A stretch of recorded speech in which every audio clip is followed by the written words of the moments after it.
Telangana assembly సమావేశాలలో మంత్రి Harish Rao Modi సర్కార్పై fire అయ్యారు. ఇక రైతుల విషయంలో మీరా మాకు నీతులు చెప్పేదంటూ మండిపడ్డారు. నల్ల చట్టాలను వ్యతిరేకించినందుకు రైతులను కార్లతో తొక్కించిన ఘనత మీది కాదా అంటూ ప్రశ్నించారు. కిసాన్ అనే పేరు కనబడితే చాలు నిధుల్లో కోతలు పెడుతున్నారంటూ కేంద్రంపై ఫైర్ అయ్యారు.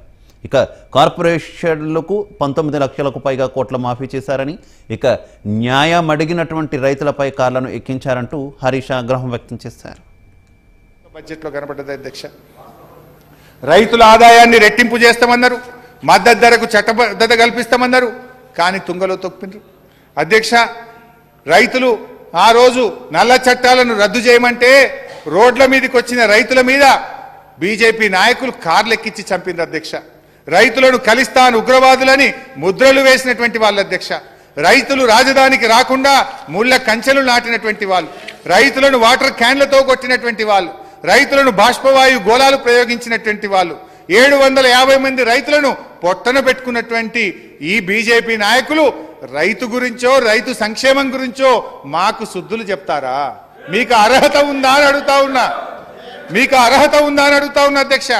ఇదే బీజేపీ నాయకులు ఎంత బాధకరం అంటే అధ్యక్ష, రైతులకు చేయమంటే చేతులు రావు కానీ కార్పొరేట్ కంపెనీలకు వీళ్ళు మాఫీ చేసిన అప్పు ఎంతనో తెలుసా అధ్యక్ష?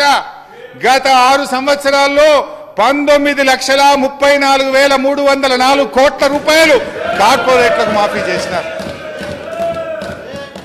రైతులకేమో కోతలు, బలహీన వర్గాలకు, దళిత వర్గాలకు, మైనార్టీ వర్గాలకు, గిరిజనులకు, కార్మికులకు, ఉపాధి హామీ కూలీలకు కోతలు, కార్పొరేట్లకు మాత్రం మూటలు మూటలు గట్టి పెడుతున్నారు.